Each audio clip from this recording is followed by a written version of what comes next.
ഇപ്പോൾ ലോകകപ്പിനൊക്കെ പിന്നാലെ പരിശീലകരെ മാറ്റി അടിമുടി മാറ്റത്തിന് ഒരുങ്ങുകയാണ് ടീമുകൾ. അടുത്ത ലോകകപ്പ് ലക്ഷ്യമിട്ട് 16 രാജ്യങ്ങളാണ് പരിശീലകരെ മാറ്റി ഒരു ഭാഗ്യ പരീക്ഷണത്തിന് ഒരുങ്ങുന്നത്.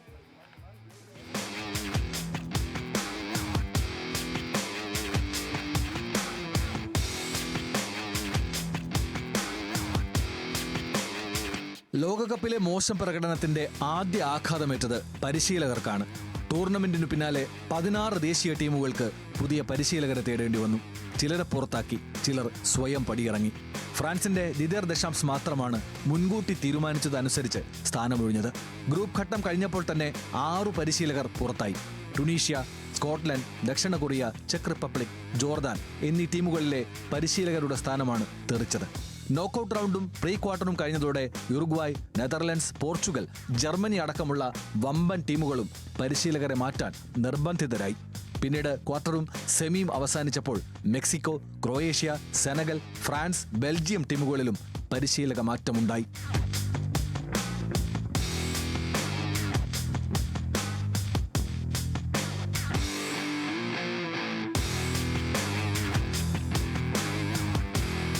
പലരും ഇതിനോടകം പുതിയ പരിശീലകരെ കണ്ടെത്തി കഴിഞ്ഞു. ജർമ്മനിയുടെ പുതിയ പരിശീലകനായി യൂർഗൻ ക്ലോപ്പും ഫ്രാൻസിൽ ദശാംസിനു പകരം സിനദിൻ സിദാനും കളി പഠിപ്പിക്കും. പോർച്ചുഗലിന്റെ ചുമതല ഹോർഹെ ജീസസ് ഏറ്റെടുത്തു. ക്രൊയേഷ്യയിലേക്ക് സ്ലാവൻ ബില്ലിച്ച് തിരികെ എത്തി. മെക്സിക്കോയുടെ സഹപരിശീലകനായിരുന്ന റാഫേൽ മാർക്കോസിനെ മുഖ്യ പരിശീലകനായി നിയമിച്ചു. ബെൽജിയം പുതിയ പരിശീലകനെ ഇതുവരെ പ്രഖ്യാപിച്ചിട്ടില്ല. അതിനിടെ ലോകകപ്പിലേക്ക് തിരിച്ചുവരവിനൊരുങ്ങുന്ന ഇറ്റലിയും പരിശീലകനെ തേടുകയാണ്. അസൂറികൾക്കായി പെപ് ഗോഡിയോള എത്തും എന്നാണ് റിപ്പോർട്ടുകൾ.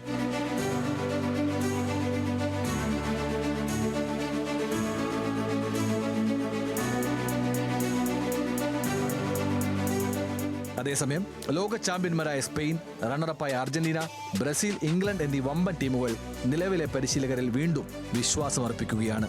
ലോകകപ്പിലെ പ്രകടനം അവർക്ക് തുടരവസരം സമ്മാനിച്ചു. ലോകകപ്പ് അവസാനിച്ചുവെങ്കിലും അടുത്ത ലോകകപ്പിലേക്കുള്ള കൗണ്ട് ഡൗൺ ഇതിനോടകം ആരംഭിച്ചു കഴിഞ്ഞു. പുതിയ പരിശീലകർ, പുതിയ തന്ത്രങ്ങൾ, പുതിയ ടീമുകൾ. 4 വർഷത്തിനു ശേഷം ലോകകപ്പ് വേദിയിൽ ചരിത്രമെഴുതാനാണ് ഇനി രാജ്യങ്ങളുടെ ശ്രമം. പരിശീലക പരീക്ഷണം വിജയിക്കുമോ? അതിനുള്ള ഉത്തരമാണ് ഇനി ഫുട്ബോൾ ലോകം കാത്തിരിക്കുന്നത്. Sports desk, news Malayalam.